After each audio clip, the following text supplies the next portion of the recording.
repita comigo assim: eu vou sonhar os sonhos de Deus, e o que eu sonhar, Deus vai realizar. Tá ligado? Tá ligado? Então vamos para a palavra. Romanos capítulo de número 10, carta do apóstolo Paulo aos Romanos, capítulo de número 10.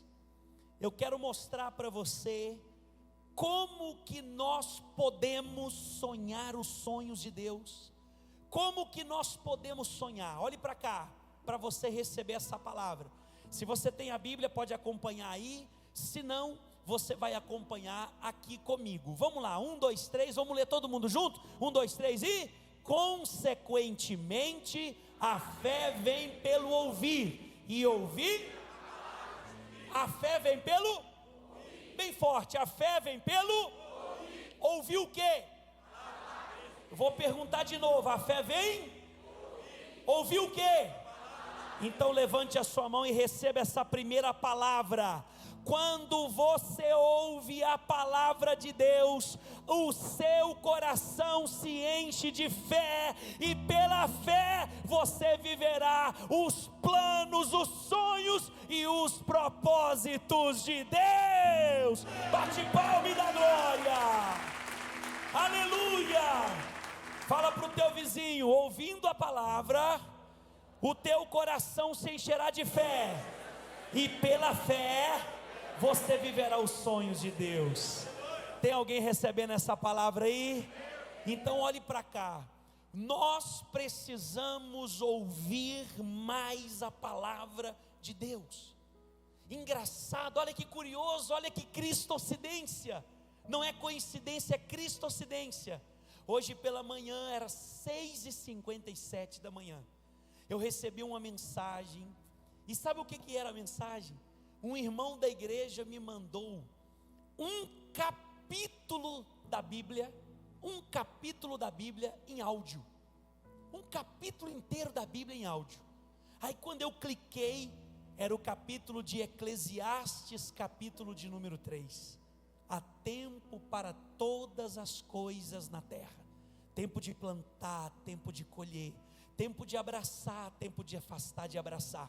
E aí eu comecei a ouvir aquilo, e o Espírito Santo de Deus foi enchendo o meu coração de fé, de certeza, e eu entendi que a gente está entrando num tempo de muita presença de Deus, um tempo de muita graça, de muita unção. Esse é o tempo que a nossa igreja vai viver, um tempo de muitas vitórias, um tempo de paz, de alegria. E aí o Espírito Santo disse: está vendo? Quando você ouve a palavra, o seu coração se enche de fé, e quando você se enche de fé, você vai começar a viver os sonhos que eu tenho para a sua vida. Eu quero te dar uma direção, pergunte qual? Ouça mais a palavra de Deus. Você precisa ouvir mais a palavra, você precisa ter mais contato com a palavra. Como, pastor? Lendo a Bíblia. Você pode no YouTube, no Spotify. Gente, hoje tem muitos recursos, tem muitos lugares que você pode colocar e começar a ouvir a palavra. Está trabalhando? Trabalha ouvindo a palavra, trabalha ouvindo hinos espirituais, louvores. A gente ouve tanta coisa durante o dia, e por que não ouvir a palavra? Tem um pregador que eu admiro muito, doutor e pastor Mike Murdock. Ele é um homem muito sábio, ele prega muito sobre sabedoria, um homem muito próspero. Ele é um palestrante e pastor americano, e ele sempre dizia assim nas mensagens dele, e sempre diz, né, que sabe qual que é o despertador da casa dele? Em todos os cômodos da casa, quando dá 6 horas da manhã, todos os cômodos da casa tem um alto-falante.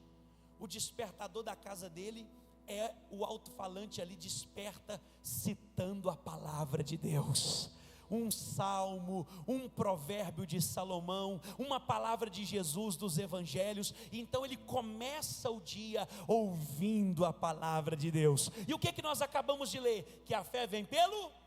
e ouvir qualquer coisa. Quando a gente ouve uma palavra negativa, joga a gente para baixo, não joga?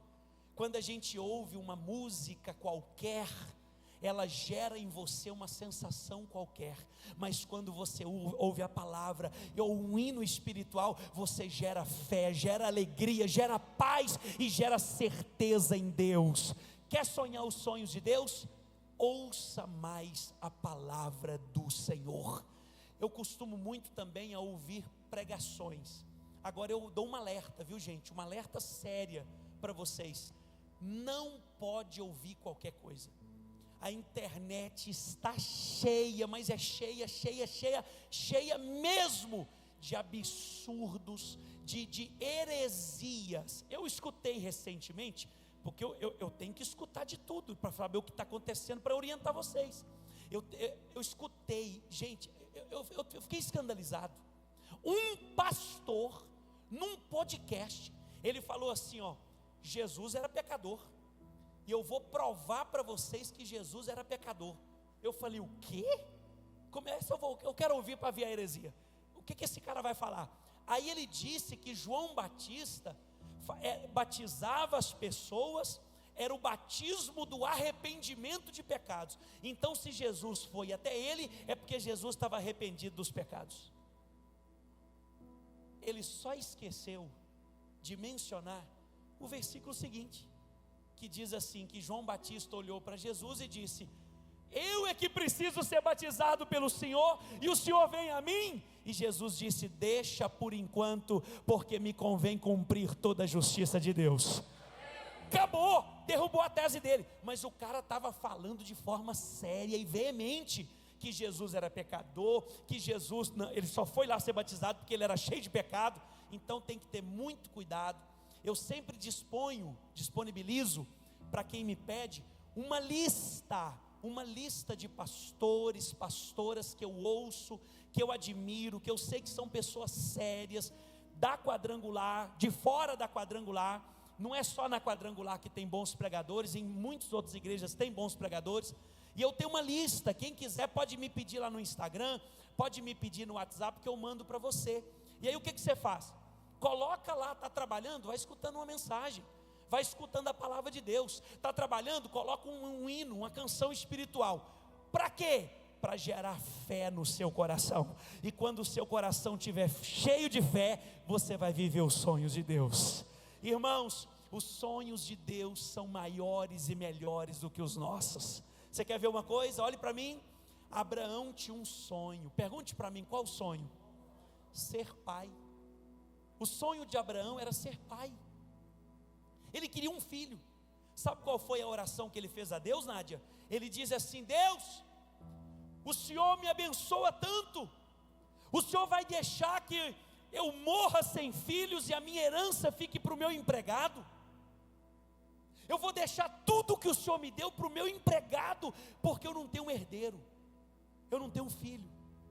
Aí Deus falou: Abraão, o seu sonho é ser pai, né, de um filho, só que eu vou te contar o meu sonho para você.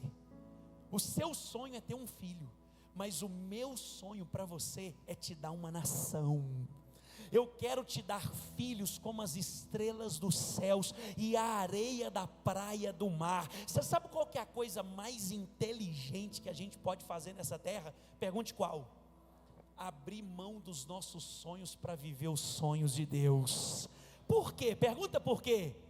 Porque os sonhos de Deus são maiores e melhores do que os nossos. Você pode levantar a mão e dizer: Deus, eu abro mão do meu sonho para viver o seu sonho. Bate palma e dá glória. Os sonhos de Deus são maiores e melhores do que os nossos sonhos.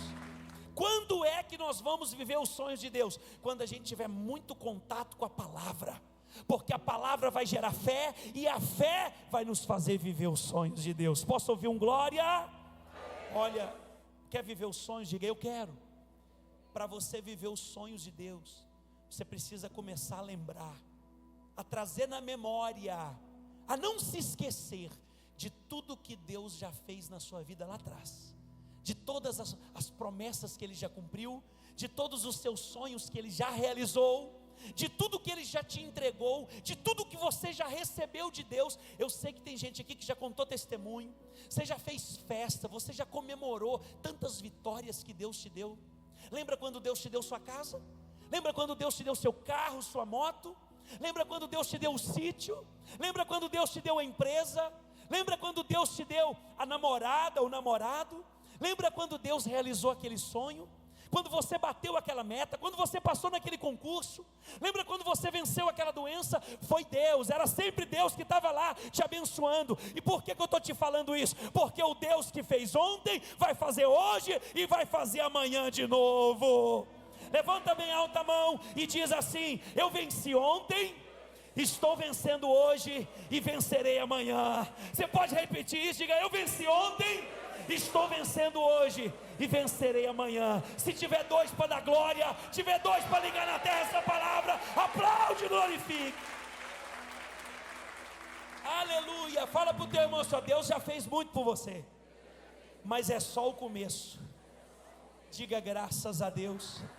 Aqui, o Salmo 103 diz assim: bendize ao Senhor, ó minha alma, e não te esqueças de nenhum só dos seus benefícios. Sabe o que o salmista está nos ensinando?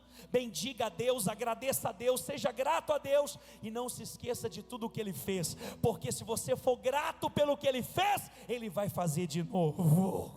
Essa é a palavra que eu tenho para a tua vida. O Deus que fez ontem, vai fazer de novo. Recebe essa palavra na sua vida. Ei, se encha de fé. Mas como, pastor? Ouvindo a palavra. Lembra do Deus que fez ontem na tua vida. Hebreus 13:8 diz: o nosso Deus é o mesmo ontem, hoje e eternamente. Agora, para viver os sonhos de Deus, eu vou te dar um endereço. Você quer viver os sonhos de Deus de verdade? Eu vou te dar o endereço dos sonhos de Deus. Coloca para mim 1 Samuel capítulo 1, por favor. Coloca o capítulo 1. Coloca o versículo 9. Volta no 9 para mim, por favor. Certa vez, quando terminou de comer e beber em Siló, estando o sacerdote Eli sentado em uma cadeira junto à entrada do santuário do Senhor, Ana se levantou. Ana se levantou. Preste atenção, versículo 10. E com a alma amargurada, chorou muito e orou ao Senhor. Escute, o sacerdote estava no templo, a Ana estava amargurada e chorando muito, porque ela tinha um sonho de ser mãe, mas o sonho dela ninguém podia realizar. Não tinha tratamento. E além de não ter tratamento, ela era considerada uma mulher amaldiçoada por não poder ter filhos. Essa mulher está dentro da igreja, o sacerdote está sentado numa cadeira, e ela está com a alma amargurada. Eu sei que eu posso estar pregando aqui hoje, para alguém que está me assistindo ou assentado aqui, que a sua alma está amargurada, com tantas guerras que você tem passado, com tantas lutas, com sonhos que nunca se realizaram, com coisas que você nunca conseguiu fazer na sua vida, com perdas e prejuízos que você levou, com tantos levantes e perseguições que você tem sofrido. Eu sei que eu posso estar pregando agora para alguém que está como Ana estava, com a alma amargurada, e só Deus tem visto as suas lágrimas, só Deus tem visto o quanto você tem chorado e sofrido. Mas ela entendeu onde é que ela podia realizar o sonho dela. Ela entendeu onde e quem podia fazer algo por ela, porque ninguém lá fora pôde, mas ela estava no lugar certo, na hora certa, e foi na veia. Ana não errou, ela foi no lugar certo. Onde que ela foi? Ela foi no altar, porque é no altar que a gente vive os nossos sonhos, é no altar que a gente vive os sonhos de Deus, é no altar que o impossível se torna possível, que o difícil desaparece e acontece pelo poder de Deus. Olha o que ela fez, versículo 11. Então fez o que ela fez? Ela fez um voto dizendo: ó Senhor dos exércitos, se tu olhares com atenção para a aflição da tua serva, e se te lembrares e de mim não te esqueceres da tua serva, mas lhe deres um filho, então o dedicarei ao Senhor por todos os dias da sua vida, e sobre a cabeça dele não passará navalha. O que Ana está fazendo? Ela está no altar para viver o sonho de Deus. Ela está no altar para viver o sonho dela. Ela queria ser mãe de um filho. E ela foi para o altar. Tem alguém me ouvindo ainda? recebe essa palavra. Se você tem um sonho que você não pode realizar, Deus pode e vai realizar por você. Pastor, o meu sonho é grande demais, eu não tenho nem recurso que passa perto. Deus vai prover para você viver esse sonho, porque esse é o Deus que eu creio e vivo na presença dEle. Ela vai, e o que ela faz? Diga comigo, um voto. Quando ela faz o voto, olhe para mim, quem é que está sentado lá? O sacerdote. Escute, ele está sentado, vendo ela, ele está vendo ela orar. Olha o que vai acontecer, preste atenção. Enquanto ela continuava a orar diante do Senhor, Eli observava a sua boca. O sacerdote estava olhando para a boca dela. Sabe por quê? Porque quase não saía som. E ele estava pensando assim: o que essa mulher está fazendo? O que ela está falando? Ela fala, olha aqui, ó. Não saía som. Ela quase que só cochichava. E ele começou a observar ela orando no altar e olhando para a boca dela. Olha que coisa que vai acontecer, vai. Como Ana orava silenciosamente, os lábios dela se moviam, mas não se ouvia a sua voz. Então Eli pensou que estivesse o quê? Ele pensou que ela estava bêbada. Gente, essa mulher está bêbada aqui dentro da igreja. Não sai nada da boca dela. Olha o que ele vai fazer. E lhe disse: até quando você continuará embriagada? Abandone o vinho. O sacerdote falou para ela que ela estava bêbada. O que ela poderia ter dito para ele? Olhe para mim, aprende aqui que eu termino a palavra aqui e oro por você. O que ela poderia ter falado para ele? Você está doido? Quem falou que eu estou bêbada? Ela poderia ter brigado com ele. Ela poderia, olhe para mim, ela poderia ter se ofendido com o sacerdote. Só que Ana não era só uma mulher de voto.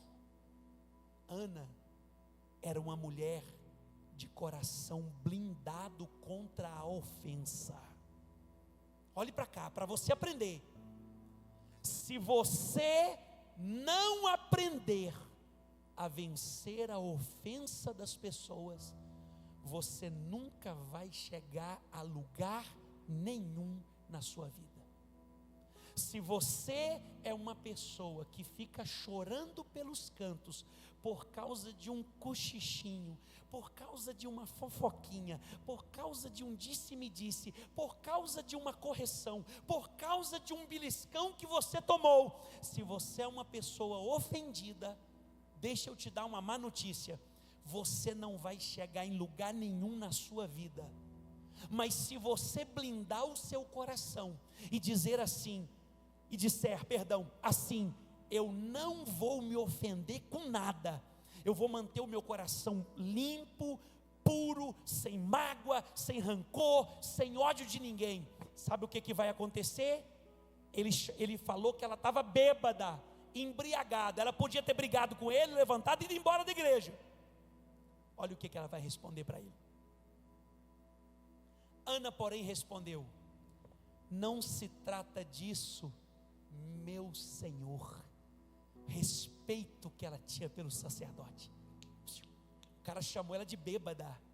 Olha como é que ela responde ele: não é isso, meu Senhor. Aí ela vai contar: eu sou uma mulher muito angustiada, eu não bebi vinho nem bebida fermentada, eu estava derramando a minha alma diante do Senhor. Ela não se ofendeu. Assim como aquela mulher cananeia não se ofendeu quando Jesus chamou ela de cachorrinho. Lembra que Jesus falou: eu não vou tirar o pão dos filhos para dar para cachorrinho. Ela disse: mas os cachorrinhos comem das migalhas que caem na mesa dos seus donos. Se você aprender a não se ofender com nada, se prepare para viver os maiores sonhos da sua vida. Cutuca quem está do lado aí e pergunta para ele ou para ela assim: você se ofende fácil? Pergunta para ele. Agora responde: não. Então fala de novo: não. Eu sei que tem gente aqui que ofende, só de olhar para ele já ofende.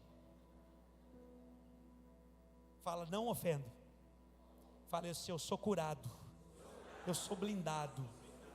Amém? Agora escuta o que vai dar. Escuta, vai. Ela está dizendo assim, ó: não tomes a tua serva por uma mulher perversa. Estou orando aqui até agora por causa da minha grande angústia e tristeza. Que ela queria ser mãe e não podia, por causa disso. Vai. Eli respondeu. Eli é quem? O sacerdote. Mas Eli não é o que ofendeu ela? É. Eli respondeu: vá em paz, e que o Deus de Israel conceda a você o que você pediu. Levanta a mão e recebe essa palavra. A mesma boca que falou que ela estava bêbada foi a boca que liberou a palavra de vitória para a vida dela. Olhe para cá. Duas coisas que eu vou te dizer. Quem te ofendeu hoje, amanhã vai ter que te aplaudir, vai ter que te abençoar, vai ter que concordar com a tua vitória, com o teu milagre. E olhe para cá, não se ofenda com nada, porque mesmo a boca que abriu para te ofender, pode ser a boca que vai se abrir para te abençoar e para você viver o maior milagre da sua vida. Aplaude e glorifica o nome do Senhor. Aleluia!